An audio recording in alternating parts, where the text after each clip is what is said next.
Ils ressemblent à des cauchemars, mais ils étaient réels. Dans cette vidéo, je te présente 7 animaux disparus qui étaient si grotesques qu'ils défient toute description. Des créatures avec des yeux à des endroits étranges, des mâchoires faites de plaques osseuses ou des spirales de dents. Des êtres que l'on s'attendrait aujourd'hui à voir dans un film d'horreur, mais qui dominaient autrefois la Terre. Hallucigenia, l'escargot épineux d'outre-tombe. Même le nom évoque un mauvais trip. Hallucinance. Et c'est exactement à cela que ressemble l'animal.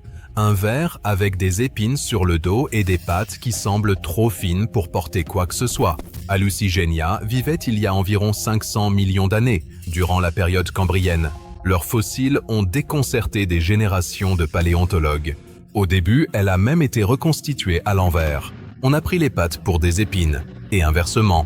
Elle mesurait environ 1 à 5 cm de long, avec un corps mou, des appendices ressemblant à des tentacules d'un côté et de longues épines acérées de l'autre. La tête était si difficile à identifier qu'elle n'a été reconnue que tardivement, y compris une minuscule ouverture buccale et des griffes. Son apparence était une véritable provocation lancée au concept de symétrie. On pourrait la qualifier d'équation vivante de l'évolution, et pourtant, elle était une véritable survivante dans les océans préhistoriques. Anomalocaris, l'extraterrestre de l'ère paléozoïque.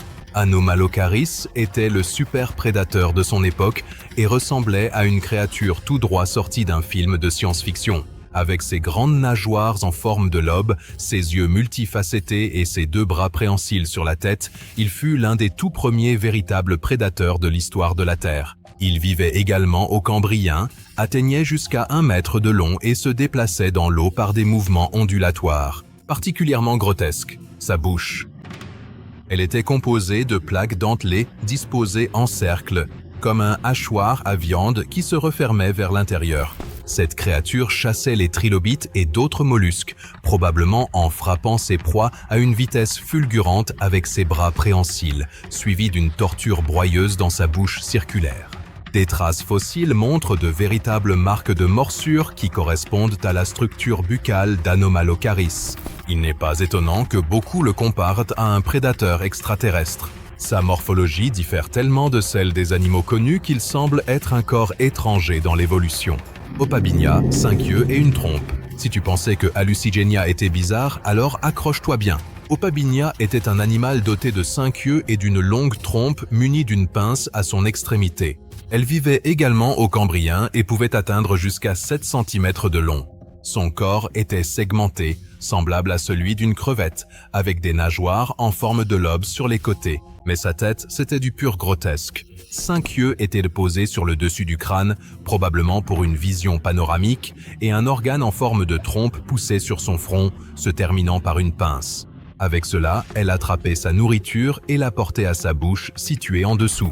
Opabinia a été moquée pendant des années à cause de son apparence, jusqu'à ce qu'il devienne clair. Elle était réelle. Et elle montre à quel point l'évolution pouvait être créative, voire folle, à ses débuts. Un animal qui semble avoir été assemblé à partir de 5 autres.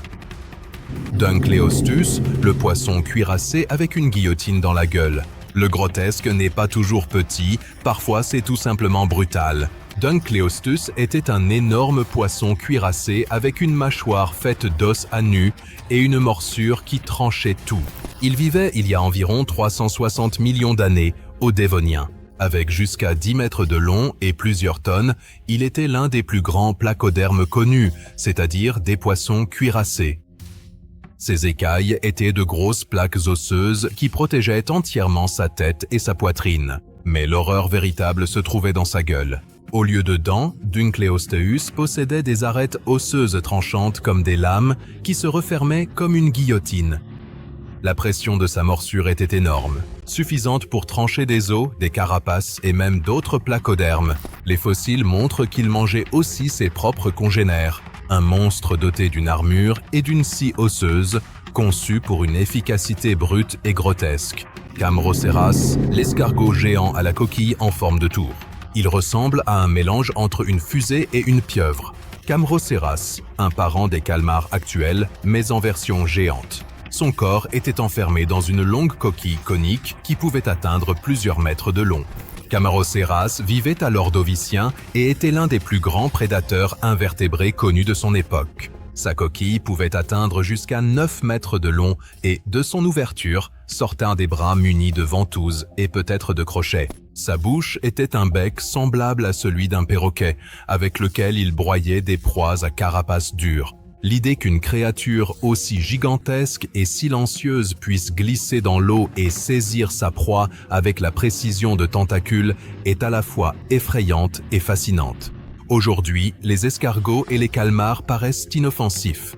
Camaraoceras montre que leurs ancêtres étaient de véritables cauchemars des profondeurs, avec une taille grotesque et une élégance mortelle.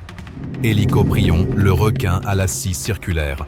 Imagine un requin, mais au lieu de dents normales, il possède une lame dentaire qui s'enroule en spirale comme une scie. Bienvenue chez Hélicoprion, l'un des prédateurs marins les plus étranges de tous les temps. Il vivait il y a environ 290 millions d'années et pouvait atteindre jusqu'à 6 mètres de long. Pendant des décennies, on s'est interrogé sur sa spirale dentaire fossilisée. Au début, on pensait qu'elle se trouvait sur le museau, puis dans la gorge, puis dans la mâchoire inférieure. Aujourd'hui, on considère comme probable que la lame dentaire était située dans la mâchoire inférieure et se déplaçait vers l'intérieur, à la manière d'un tambour rotatif. De nouvelles dents poussaient au centre, tandis que les anciennes étaient repoussées vers l'extérieur. Grâce à cela, Hélicoprion pouvait découper, enrouler et avaler sa proie, tel un hachoir à viande vivant. Sa gueule était une lame de scie biologique, grotesque mais efficace. Aucun autre animal n'a jamais développé une structure dentaire similaire. Tullimonstrum, le monstre de Tully. Personne ne sait exactement ce qu'était Tullimonstrum gregarium et c'est précisément cela qui le rend si grotesque. Découvert dans des fossiles de l'État américain de l'Illinois, il vivait il y a environ 300 millions d'années et échappe à toute classification claire. Son corps était mou, vermiforme, avec des nageoires latérales saillantes.